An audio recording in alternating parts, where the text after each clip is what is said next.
안에서 어쩌나? What the hell are you? Death.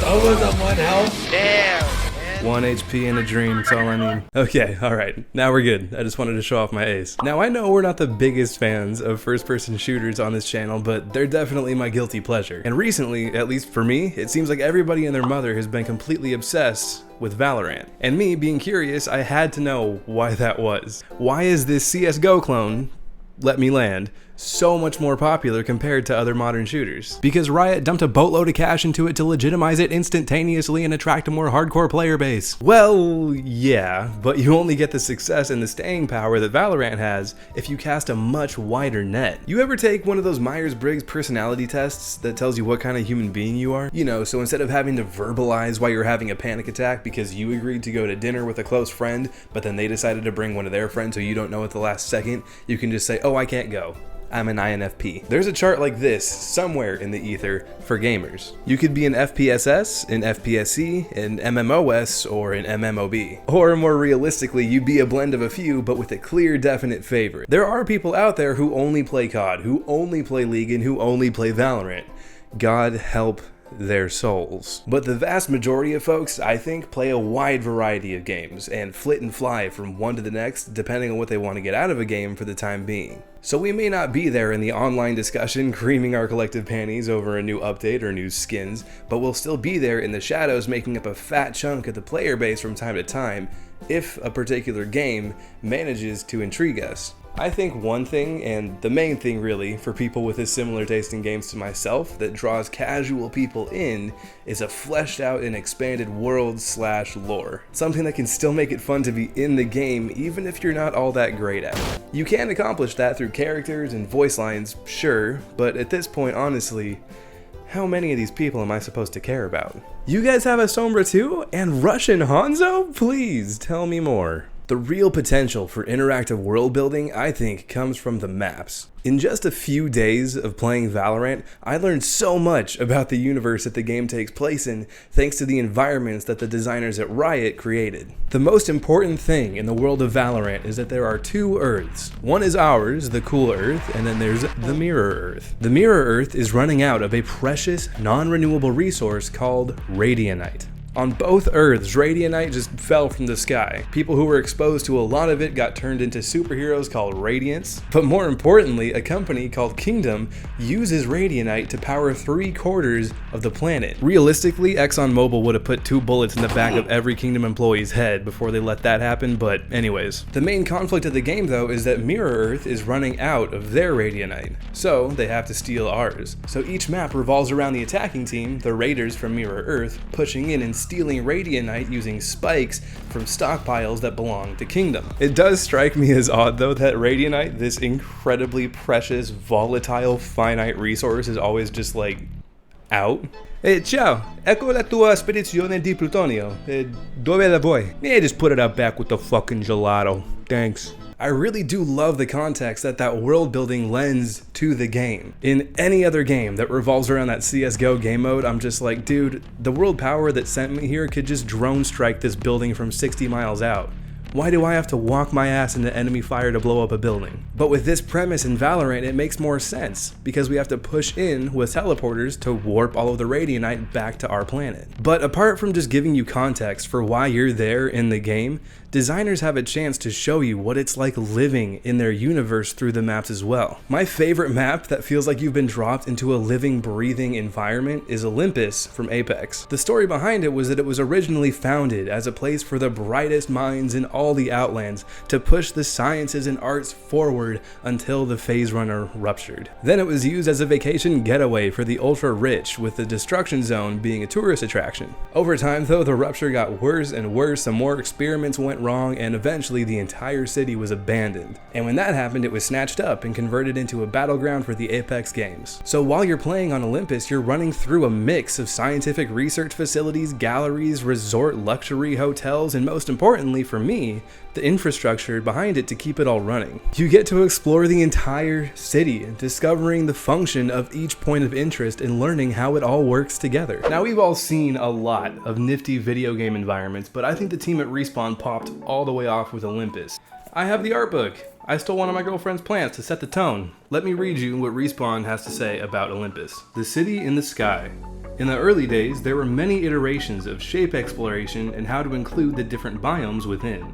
To help sell the illusion of utopia, we wanted to have the inner workings of Olympus obscured from the high-end districts. We used lots of artificial elements to help achieve this, from giant mountain facades to fields made from panels of manufactured grass. You get to run through the docks, the farms, the power stations, everything that makes Olympus feel real. If you care to pay attention, you get to learn how daily life on Olympus might have played out. And of course, most of the time you're fighting for your life here, but the fact that you can pause, look at your surroundings, wish that you could live here, and figure out how it could be feasible is incredible. Valorant does this too to some extent with set dressing, but they have way less freedom to work with because of how important sightlines are to the game. There is so much detail packed into every little inch of the maps in Valorant that makes them feel alive and lived in. So even though I can be comically bad at the game, I still have a ton of fun in it. The maps offer me that same freedom to let my mind wander and daydream while I'm playing, even though that's probably not what my teammates want me to be doing.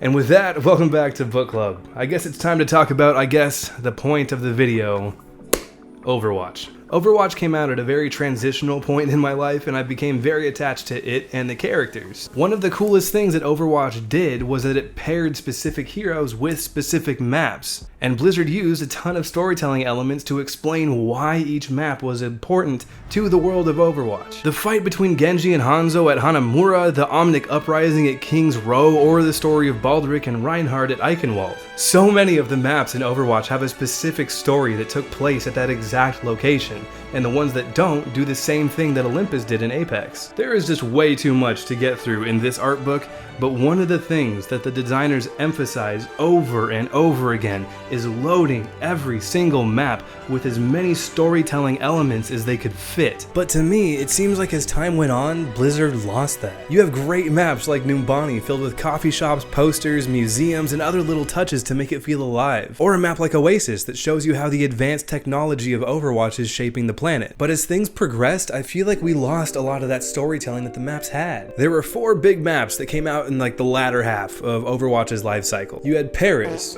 Rialto, Bussin, and Havana. Paris is just fucking tragic. I don't think anybody was really happy with it. It plays like shit, and it's not tied to the larger story of Overwatch at all. To my memory, it was the first map in Overwatch that had me looking around like, why are we here? Blizzard World that came out before, it's like a minor exception because yeah, it's not tied to the story, but it's gorgeous and a ton of fun. But those other 2 later maps, Rialto and Havana, I think really missed the mark. The biggest flaw for me with both of these maps is that they're focused around PvE missions. In each one of these maps, you're pushing into the lair of some mysterious bad guy from the story missions. The thing is, I don't care about these villains. And whoop! Now I really don't. You already have a group of villains that people love in your cast.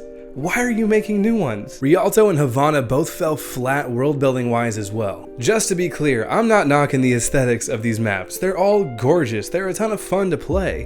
It's just that they didn't teach us anything new about the world of Overwatch. For anyone who got super into it like I did, we were super hungry for more lore, more details, new stories to be told. But with these maps, none of that happened. And the maps did show us the stories behind these PvE missions, but it's almost like they showed us too much. With just the subtle little peppering in of world building elements on the other maps, you have room to let your mind wander to make up your own story. When the story is laid out in a PvE mission just like this, there's no room for you to wonder how things could have gone because you watched exactly how it went.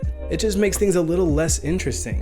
and makes the wonder of those storytelling elements a little bit diluted. I mentioned 4 maps earlier, right? Paris, Rialto, Havana, and Bussin. Bussin is an interesting case, and I think it proves my point a little bit if we look at the YouTube stats. Paris, Rialto, and Havana all have similar numbers on YouTube with views and likes, but Bussin has almost triple. The reason that Bussin is so much more popular, I think, is because it's directly tied to Diva and the mecha base. There's lore there, there's a story, there's a reason for you to be there. The designers went back to what made the game great. They dressed up all the spawn rooms, they gave you tons of stuff to look at and things to learn while you were on those maps. Now there might be a little bit of a bias because Bussin was made for Control, so technically there are 3 maps. But the designers poured their hearts into these. They packed it with an interesting story, tied it to a specific character, did everything right with this one.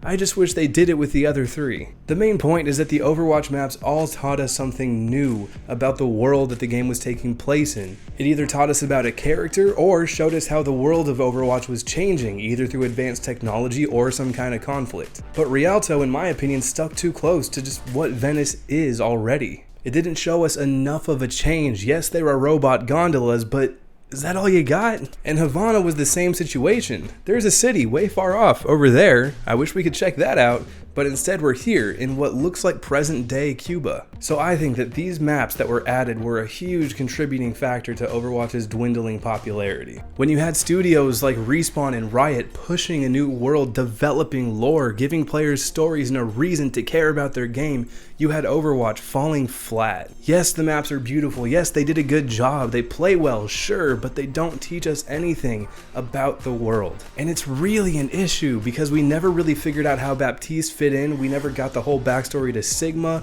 We don't know what importance Echo really has. She's kind of tied to Route 66, I guess. There was a huge opportunity to get people back into the story of Overwatch by being more thoughtful with the maps and tying specific characters to them. Thankfully though, with Overwatch 2, it looks like they're moving back in that direction. Watching the reveal livestream, they had a map where we get to go to Torbjorn's workshop. A new map tied to a specific character that's going to give us some backstory and world building. I can't wait. I just hope that they keep that up. So what makes all these modern shooters so enjoyable and immersive for casual players that aren't that great at the game is an interesting world that's explained through the maps. It's the art team's ability to build an entire new universe and let players walk through it. Straying off of those world building elements or losing the ability at all to tell your players something new about the world that they're in, I think will always contribute to a loss of interest in the game. I want to go get ramen on Split or hike around Fracture in Valorant. I want to visit the galleries and the labs on Olympus. And I would love to travel all over the world of Overwatch, seeing how technology shaped the world and pushed humanity forward. The maps in first-person shooters are the most effective tool that designers have to show us the world that they've created and get casual players super invested in their games. I hope you can understand why I wasn't a super huge fan of the later maps in Overwatch, but I'm really hoping that every game publisher does their best to make the maps as interactive and unique as they can, to pack it with storytelling and background information so that things can still be interesting and engaging for everybody, not just the hardcore sweaties. Getting to look at things and daydream while I play is literally one of the only reasons why I can put up with this shit. So thank you for listening to my mappy mumbles. I'd love to hear what your favorite shooter maps are in the comments, and if you enjoyed the video, consider subscribing. These videos take a huge amount of time to make all on my onesie, but I hope that each one is better than the last. In any case, thank you again for watching, and hopefully I'll see you in the next one. Bye.